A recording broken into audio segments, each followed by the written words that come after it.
Pastor Charlie talked to me and asked if I could share my testimony, but what I want to talk about a little bit first is what the Salvation Army, ARC, is. The ARC stands for Adult Rehabilitation Center. It's for anyone that is from 21 to 62 years old that has any kind of issues in coping with life, whether it's through addiction, or it doesn't matter what type of addiction. It could be from eating to pornography to drugs, alcohol. It's a behavior modification program. And we have them throughout the United States. They're broken up into territories. The Fresno ARC is considered the U.S., it's the Western Territory. And the states that are involved in that is all the way from Alaska to Hawaii, Washington, or Denver, and each state has their own centers in there. So California, I think we have 12 of them here in California. Wow. All the way up as far as north as Sacramento, and all the way down south to San Diego. The average ARC can hold between 80 to 90 beds. Ours holds 88. And then we also have a women's program, which holds 14, which we're working to increase to add a couple more beds to the women's program. The women's program is called Rosecrest. And as well, women that come into the program that are looking to lost their sense of direction in life, you know. It's a real testimony to see, you know, sometimes we, you know, as Pastor Charlie was saying right now, that we can turn on the news and see a lot of bad going on. Yeah. We can just walk outside the street, especially the area I'm in, you can see all the bad that's going on. Yeah. But you know what? God's alive and well. Amen. Because you can walk into these centers and you can see, whether it's Teen Challenge or Salvation Army or Rescue Mission, it's the same bike. It's just a different brand. Yeah. What we teach you is learn how to ride the bike. Yes. You know, and the key to it is instilling and showing that, hey, you know what? You're not alone. Amen. We preach that the teachings of Jesus Christ there. Yes. That there's hope. We sell hope there. And who is hope? Yes. Jesus Christ. Amen. And we take these men, like I was once in there, that are broken, that are lost. That's I was. I went into the center in January of 2014. And I had gone there prior, about 2 years ago. And I went with a fanfare. My mom was there with me, and it was Rose who brought me a pamphlet. Rose Livings brought me a pamphlet, and I'll never forget this.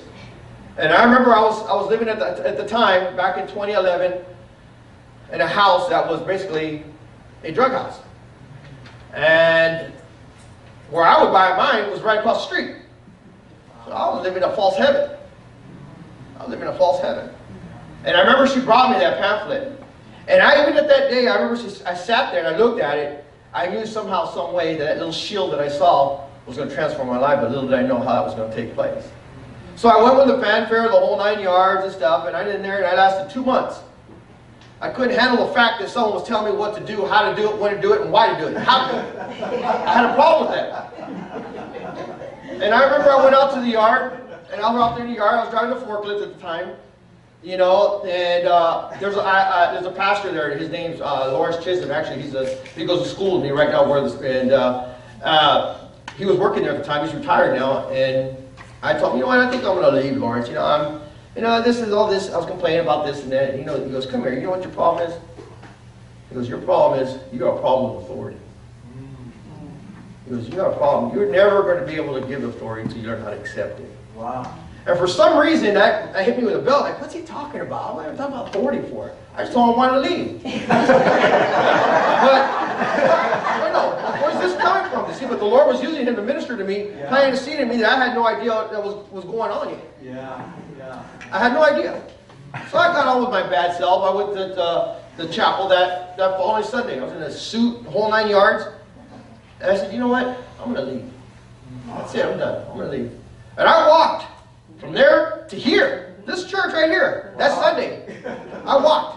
I left at 9 o'clock there, and I made it here for Sunday service here. Wow. So I did what I knew best. I pleaded with my parents. Let me stay here. I just needed a break and stuff. I needed a break. And I did it at the time.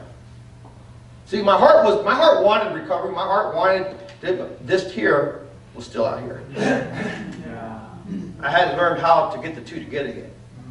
So the desire was there. That's why I showed up in the first place. So I did well, got an apartment, whatever. Didn't take very long for me for the flesh to overtake me. Why? Because I was spiritually drained. Yeah. I was spiritually starving. I had no strength to resist anything that was coming my way. And so I got right back into my addiction. Right back in it. Full blast. And this time I made it worse because I was on a harder drug now. I was on crystal meth. That drug's the only drug I ever that made me lose weight, that changed the way I thought. Everything. That was the only one. And I knew I was in trouble. I quit smoking. I had quit alcohol 10 years ago. Prior to that. My real battle was up and coming was still to come. And when I got on that one, that kind of, I remember Pastor Charlie told me something. He said, it'll take you farther than you want to go. It'll keep you longer than you want to stay. And it'll cost you more than you want to pay. And it did all those three to me. In a short time. I knew I was in trouble. Then I even tried to have a relationship in between that. That didn't go very well. Charlie knows. That didn't go very well. Even that girl came on my mouth. What's wrong with that guy? You know? So I continued on, and shortly after I got real sick at work. Ambulance were called out. Real super sick. I thought I was going to die. It felt like my soul was trying to leave my body with these rushes. And I remember the paramedics were there. They had the oxygen gas on me and stuff. And I remember them saying that my vitals were low. I remember them saying it. And I couldn't talk. I couldn't speak. I couldn't.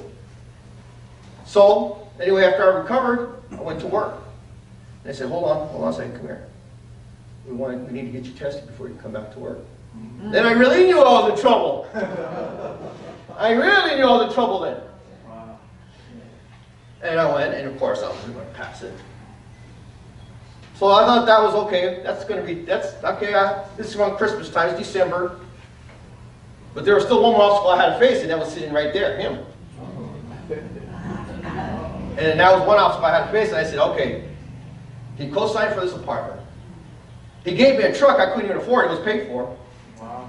My life had spiraled out of control. Now I got to go face him and tell him that I don't have a job anymore. What am I going to do? Well, I had to do it. But you know what? Well, one thing that really got my attention, I see my father upset with me before, and I was kind of used to that. I am used to that. I'd seen that look before many times. Probably more than my brother and sister ever got to see. I got to see it. But there was one look that I saw that I'd never seen before, and that was a look of a broken heart. And that's what got me. And that was the look that got me. And it didn't matter what it was a broken heart.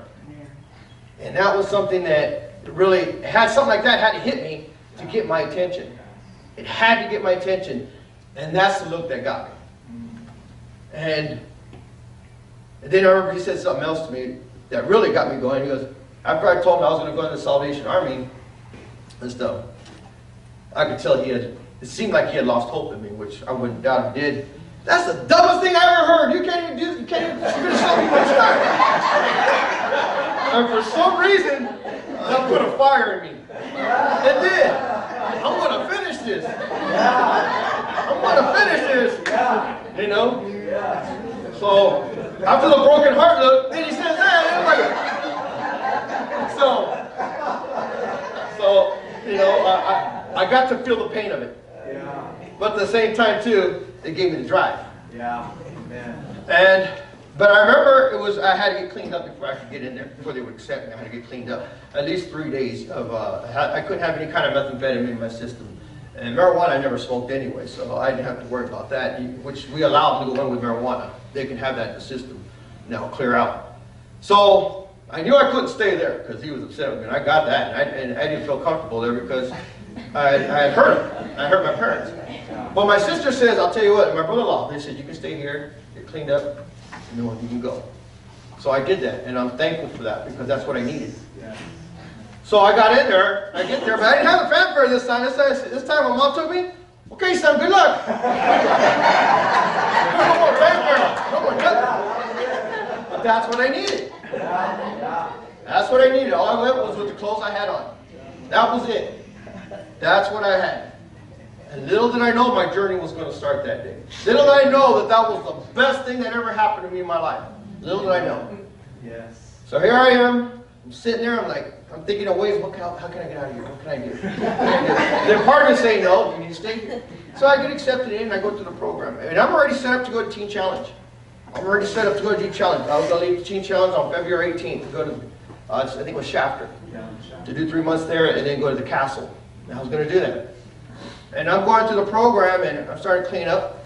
The chemicals are starting to leave my body. I'm starting to clear up a little bit. And I started thinking that everything, why am I going to go way out there when everything's still here? God put me here for a reason. Yes, yes. And then that night, for some reason, it was a quiet night in my room on the 17th. I was getting ready to walk out the next day and go to Teen Challenge. You know, you live with 4 guys in a room, 4 or 5 guys in a room. And these guys, they're always joking around. But that night was quiet. And I was saying, Lord, so what do you want me to do? I said, all I ever done was run my whole life. But the Lord says, you know what? If you surrender your will to me, if you give me you, I'll heal you. Amen. Not 95% of me, not 99% of me, but 100% of me, and I'll heal you. And I said, what else have I got to lose? Yes. What else have I got to lose? So I said, Lord, I'll give you 100%. Because now, from that day on, it no longer mattered what this guy was telling me what to do, or this guy was telling me. It didn't matter. That wasn't the point. Amen. The point was to do it. Yes. That it was going to benefit me. Yes. That what it was doing was breaking down that wall of resistant authority that I had. And when I started doing that, my eyes started clearing out, the scales started falling off, and I started seeing the beauty in it. Amen. I started seeing the beauty in it. And when I started looking at people different, I started seeing the facilitators, the speakers differently. I saw authority different. I didn't see it as a foe, I saw it as a friend. Amen. Wow. And when I started doing that, doors started opening up for me. Doors started opening. I had to go to court. I said, driver's suspended license. I completed the program at the time. The judge says, nothing. It's wiped out clean. Like it never existed. Wow. Praise the Lord. That was the first blessing. The second blessing came in, a grant came in. They said, hey, right there. Because by the time the method got a hold of my teeth right here, we can put a bridge on there for free. Wow. Boom, another one. So here I am getting ready to graduate. And I said, okay, I'm getting a game plan. I had approached the director at the time and said, you know what, I've been watching these resident managers here, and I told him, I said, you know what, I can feel that's something I can do here. Because when I was sitting in the program, we sit in these chairs like that, and the resident manager's having a house meeting up here. I always wondered why he wasn't sharing the word of God. He had a platform. He would read what he had to read, close it, on to business. And I said, wait a minute. This is a Salvation Army. Yes. Amen. So the Lord put it in my heart. See what? Put it in my heart, and I approached him. And he said, okay, we'll see. And then it was near the, he goes, you finished your program, you do a good job, come see me. And I did. And he said, okay, well, they offered me a trainer position over here at Service Mall, part-time. And at first I denied it, and then someone came to me and said, what's wrong with you? You take it. If they offer you something, take it. I said, okay, well, I can take that, and I can move into the Bridgeway. I did that.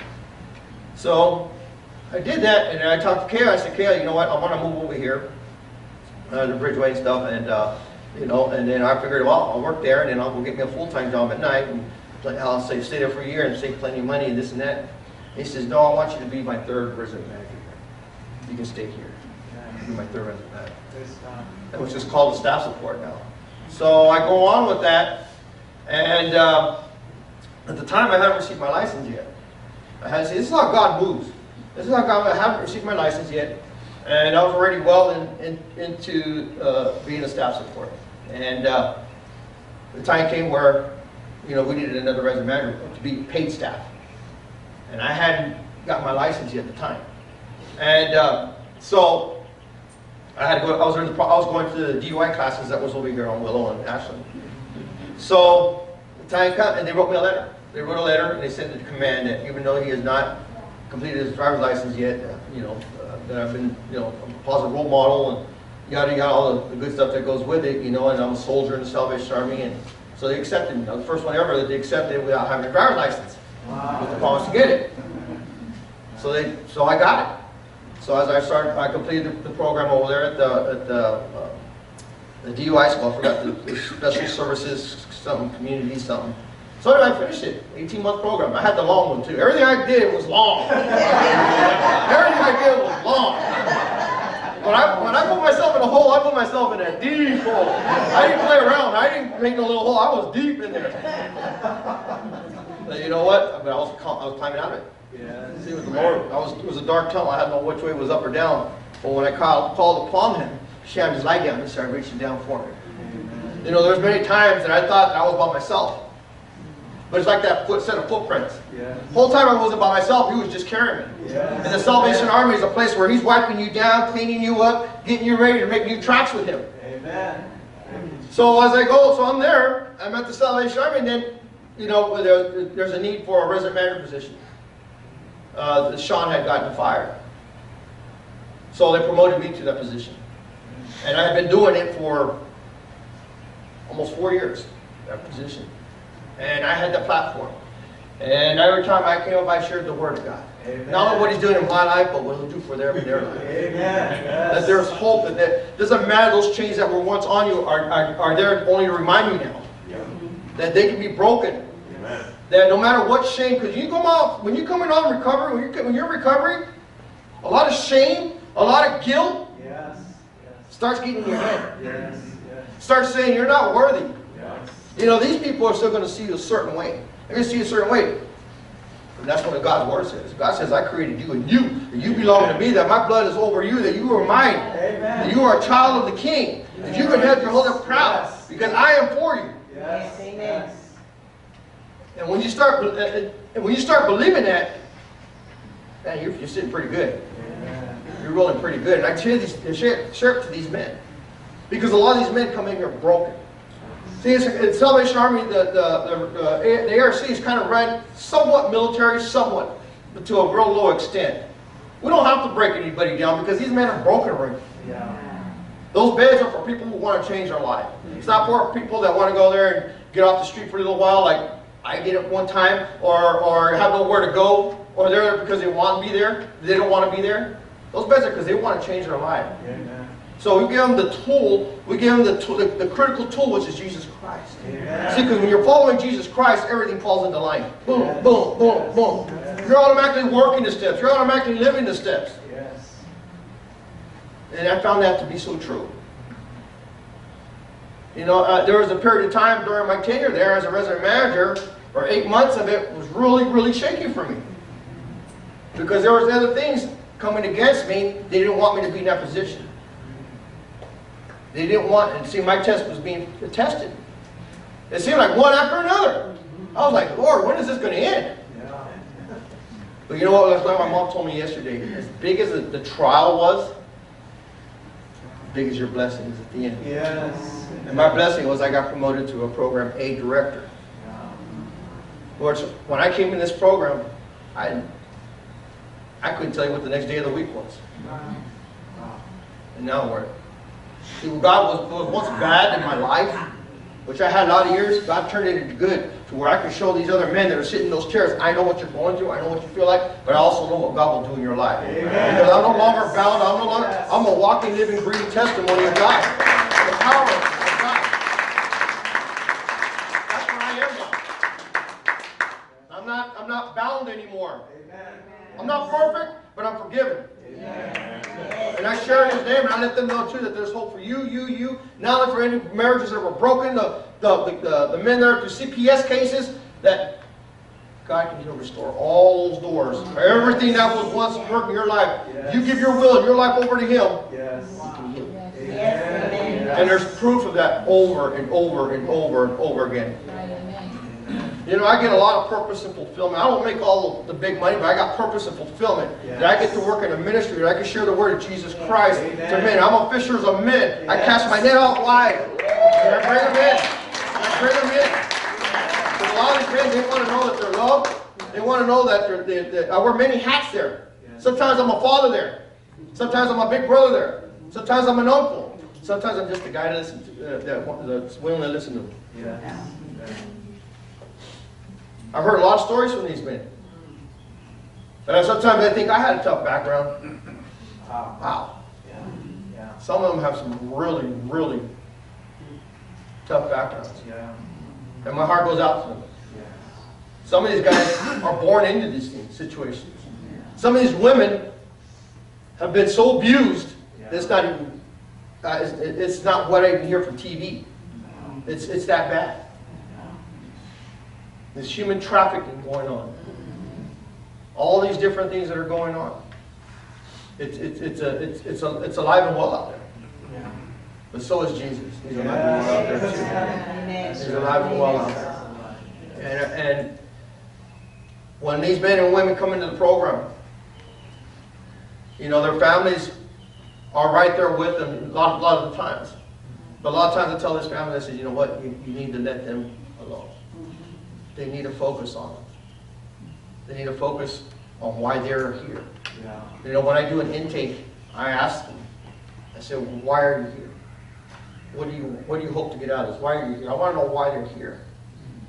Well, are they? Because I'm tired of my life the way it is. I'm tired of being the way it is. And I said, okay, well, you're in the right place. Because you can only help a willing heart.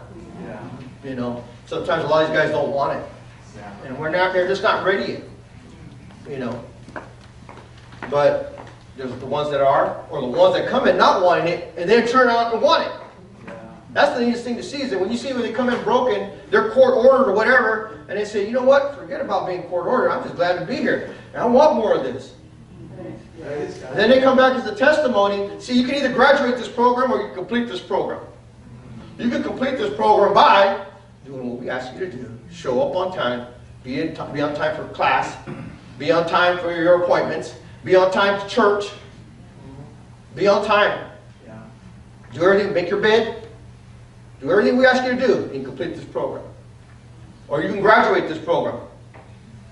Accepting Jesus Christ in your heart, living for Him, Yes. walking out these doors and sharing the Word of God, what God has done in your life as a testimony. Amen. You come back as a testimony, not as a repeat. Yes. See, you come back, complete the program, you're going to come back as a repeat. Because as soon as you walk out those doors, you're going to go with the hand and say, okay, Lord, see you later. Yeah. Yeah. And you better hope that you're blessed enough to come back Yeah. in that opportunity. See, right now, when I never had left those doors. But when the time does come on, I'm hand in hand, I'm sure I'm locked in. I don't plan to leave nobody. I've got enough in my life now where that's my only way of life now. This life is so much easier to live than the life I led. It's so much easier. The peace and the purpose I have in my heart. Things that I've never been one to want to go out there and care for another, sort of nurturing. I developed that here. You teach these men, I go up there and they look in a mirror like I did. See, I programmed my mind to first start telling myself, I like you. Because I couldn't stand myself, what I had become. I forgive you. I'm going to encourage somebody today. Go up to somebody that you're not getting along with. Just go and tell them, God bless you. Glad to see you, brother. And just walk away. And you watch what his response is. You watch how you feel. Yeah. Or instead of just getting into it, someone carry that resentment, and that's a heavy weight to carry. Yes. Because you're going to be all flustered and bothered over here, and this guy's going to be over there. No. That's true. And this is the things that we want these guys. This is how we teach them how to deal with situations. You know, a lot of them come with anger issues. Don't give someone the authority to push those buttons. Those are your buttons. No one has the right to interfere in your program and touch those buttons. Those are your program. It's yours. Don't let a situation or a person give that authority to someone else. Well, this guy's always, how do you deal with someone that's difficult? How does anyone here know? How do you deal with someone that's difficult? Anybody here know? Beat him up. One, you deal with someone that's difficult, you pray for them. You pray for them. Yes. Because if you're going to try and beat them up, you might get the wrong end of the deal. Maybe people pray for you. You pray for them. Yeah. Because you know what? There's something on these people. that are angry like that and stuff. Yeah. They're carrying a weight that's too heavy. Yeah. When you see someone that's carrying a heavy weight like that, or some carrying something that's heavy, you want to go over and help, hey, let me help you out. Then why wouldn't you do the same? Then why wouldn't you do the same? You see, I had to learn that because I was one of those people. I walk around always with a chip on my shoulder. Didn't even know why. Didn't even know why. I knew why, because it started with me. I needed deliverance. I needed to be redeemed. Yes. I needed to put my will under God's. Yeah. And when I did that, those weights have just lifted off. My biggest worry today is I got to lose weight. That's my biggest worry today. That's my biggest worry. Because He provided that much, that I can eat that much. You know, but thank God that I don't have the worries that I did 5 years ago. Man. Now I'm in a new position. Now I'm in school. I'm in school right now. I'm halfway through my school year. I'm in what's it called? An academy. It's called California Consortium of Addiction Programs and Professionals, which I'm going to school for counseling, for substance use disorder counseling. And what I can do is to take that back to the center. See, I'm already doing that, but now I can find out more about it, behavior, different type of behaviors, understanding that PTSDs and things like that. You know, so, and learning the code of ethics and the laws behind it. Hopefully within a year, hopefully within another year, I can get my state certification for that. You know, and that's what I'm gearing to. And then, Lord willing, this January, enrolled at Fresno City and get my general ed, because my ultimate goal is to get to Fresno Pacific. I want for my BA, and that's my ultimate goal. But right now, I'm halfway through my schooling, and like I said, actually one of the one who told me about my authority issues started the same day I did school. So, you know, it's a blessing how God just works and maneuvers. And he's a pastor at St. Matthew's Baptist Church over there on the west side. So it's just neat how God will just continue blessing. And as long as you're obedient, you know, no one's perfect. I'm not perfect. I got issues, you better believe I do still. I don't have the issues I used to have. And God doesn't judge me by, He judges me by my heart. He looks at my heart and sees my heart's in the right place. Because those I was telling Pastor Charlie yesterday, those thorns that were in my side for that period of time, there's not one left. Not one left. Not one left. God has revealed Himself over and over and over to me. And for that, I am forever grateful for pulling me out of where I was. Yes. And all I had to do was call out, because there was a day in my heart where I called out. And I was angry. I can understand when someone says they're angry at God. I can understand that term. Because I said, if you're the creator of the heaven and the earth, and you rose Lazarus from the dead, then why can't you take this out of my mind? Why can't you take the desire that I have, this drug use that I have, this drug problem that I have, the way I live, the choices and decisions that I make, why can't you take it out? Take it out. I don't want it. Little did I know, it hurt. Yeah. See, I wanted it in my time. Yeah. I want it right now. But God said, I'm going to get this. I got this. Things started maneuvering. Yeah. Yes. Here I am 5 years later today, Yes. serving Him, Yes. Yes. healed. And that's how God works. Not in our time, not in our ways. You know, we pray for our blessings and stuff. He blesses us so much, blessings that we don't even see. Yes. Hallelujah. That's right. We just thank Him for the ones we see. Well, first blessing, I can tell the first blessing is you woke up this morning. You didn't wake up, nothing else is going to matter. You got to wake up. You're breathing, you're up to a great start. You're up to a great start. You can get up, you can move around, you can drop. What more could you ask for? Because you know what? Like I tell them, there's thousands of people, hundreds of thousands of people around the world that didn't wake up that morning. Hundreds of thousands of people that didn't wake up. Some were circumstances, some weren't. You did. So make it count. Rejoice in that day. Because tomorrow's not promised. And in there, I realized too, people that passed away, tomorrow wasn't promised. Their life was There one day, next day it was gone. And one guy was stabbed 7 times in the heart right here on Martin Luther King Boulevard. It's in my program.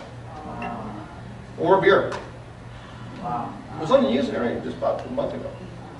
Wow. That's just one. So God is alive and well. Yes, He is. He is alive and well. And you know, anyone that you know of, or maybe related to, pray for them. Because prayers have got me where I got, to the Salvation Army. Don't give up on them. Continue praying on them. Set your boundaries, but pray. Yes. There is no boundaries when it comes to prayer. Amen. So set your boundaries. Don't let that influence your decision. Your decision. Keep your mind focused on that person and pray. Don't judge them by what he is doing or she is doing out here. We want their spirituality. We want to go before the Lord and say, Lord, heal this person. Make it possible, Lord, where they can find you. Amen. Get help and recovery. Yes. Find you, like you did for me. Yes. Like many of you prayed for me, and I thank you for that. And continue praying for me on that. Because now I'm in a position where the enemy would love to really attack me. Yeah, right. That's right. But you know what? I serve a God that's above all things. Yes. He's healed me. The same power that raised Jesus from the grave lives in me too. Yes. That's one of my favorite songs by Jeremy Camp. Because it's true. You know, and now, I guess it's almost time to go now, so I just want to share that, you know, what the Salvation Army does, and like other agencies out there does, it brings hope to the broken, to the lost. And at the core of it is Jesus Christ. And if they're willing to surrender their will over to God, in your heart, in your mind, and everything to Him, wow, you're going to have a wonderful life. And my life is wonderful now. And I'm blessed beyond measure. You know, I'm not even talking material, I'm talking about how I feel inside, the way I feel inside, knowing that whatever challenges come my way, I don't fear. I don't fear, because I know He is with me. And whoever comes against me will not prosper, because the Lord is with me. So I'd just like to thank everyone for praying for me. I ask you to continue prayers for me, and for our center, and for our leadership, for our lieutenants, and for our staff, and our beneficiaries. You know, and the way our centers ran is through the public's donations. You know, we have from Sierra Vista, Blackstone, Clovis Store on Shaw Villa, as Blackstone Sierra are our donation sites. If you have any things that you're tired of or don't need anymore, donate to the Salvation Army. What that does, it goes to the warehouse. It gets filtered through, goes to the store, and all the money that comes to the stores goes right back into that center to continue the work that God has set forth there. And 100% of it goes back to it. So that's how all the ARCs are supported by the stores. We don't get no government funding. We're all self-sufficient. You know, and it costs a lot of money. I ran the kitchen for a while, and I saw my budget was $20,000 a month just for the food. You know, so and the PG&E's even more. So there's definitely some costs. So that's why donations are important. And like I said, if you feel it in your heart and you're done with old clothes or bric-a-brac or furniture, call the Salvation Army. They'll come pick it up in your house. You don't have to lift a finger. We got guys over there come over and pick it up and haul away for you. So anyway, that's my testimony, and I just wanted to share with you. And just thank you very much for letting me speak here. Amen.